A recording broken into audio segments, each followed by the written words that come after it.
Bamungachhi station hawkers উচ্ছেদের notice ঘিরে বিক্ষোভ। বামুনগাছি স্টেশনের 400-র বেশি দোকান নিয়ে হকার্সরা ব্যবসা করেন, আর সেই দোকান তুলে দেওয়ার জন্য রেল কর্তৃপক্ষ বারবার নির্দেশ দিচ্ছে বলে অভিযোগ। এর আগেও নোটিশ দেওয়া হয়েছিল তাদের, এবার নোটিশে 8 তারিখ পর্যন্ত শেষ তারিখ দেওয়া হয়। ফলে মঙ্গলবার 9 জুলাই অর্থাৎ আজ হকার্স উচ্ছেদের শেষ দিন ছিল, আর সেই কারণে সকালবেলায় বামুনগাছি হকার্স ইউনিয়নের পক্ষ থেকে শ্রমিকদের নিয়ে বামুনগাছি স্টেশনের উপরে বিক্ষোভ দেখানো হয়। তাদের দাবি যাত্রী নিরাপত্তা থেকে শুরু করে সমস্ত পরিষেবা তারা দিয়ে থাকেন, তারপরও বারংবার তাদেরকে উচ্ছেদের জন্য নোটিশ পাঠাচ্ছে রেল কর্তৃপক্ষ। ব্যবসায়ীদের দাবি 30 থেকে 40 বছর ধরে স্টেশনে ব্যবসা করে আসছেন তারা, আর এভাবেই ক্রমাগত নোটিশ দেওয়ার জন্য আতঙ্কে রয়েছেন তারা।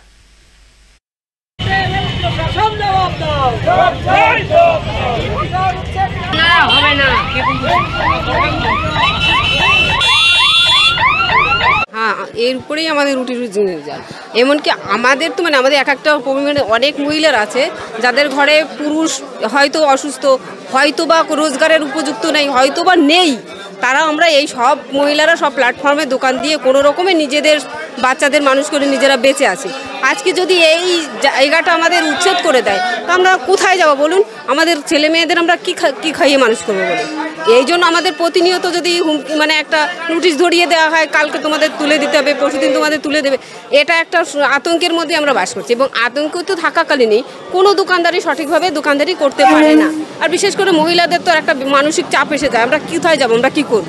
তাই আমরা যাতে এখানে সুষ্ঠুভাবে দোকানদারি করতে পারি। আর যদি সত্যি রেলের যে অ্যাকচুয়ালি দেখেন অনেক রেল যাত্রীরা আস্তে আস্তে অসুস্থ হয়ে পড়ছে, এখানে নামিয়ে নিচ্ছে, যেখানে আমরা পরিষেবা তাদেরকেও দিচ্ছি। তাহলে আমাদের থাকাতে তো রেলের কোনো সমস্যা হওয়ার কথা নাই নাকি?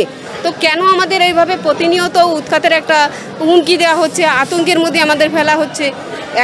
এই যে যদি আমাদের এই রুজি রোজগারের জায়গাটা তো চলে যায়, আমরা কি করব? সেটা তো আপনাদের রেলের বলা উচিত যে আপনারা যখন এখান থেকে চলে যাবেন আপনারা একটা রুজি রোজগারের জায়গা আমাদের তৈরি করে দিক না হয়।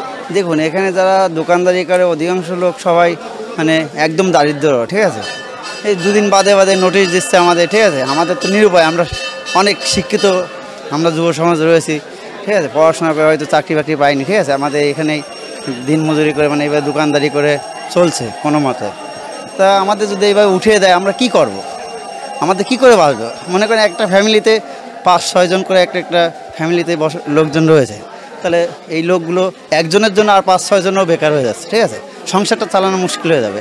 তার আতঙ্ক আমরা তো মুহূর্তে আমরা আতঙ্কে থাকি, কারণ আমাদের দুদিন বাদে বাদে যেহেতু আমাদের নোটিশ দিয়ে দিচ্ছে, আমাদের আতঙ্ক তো সবসময় থাকে, রাত্রে ঘুম হয় না চিন্তায়।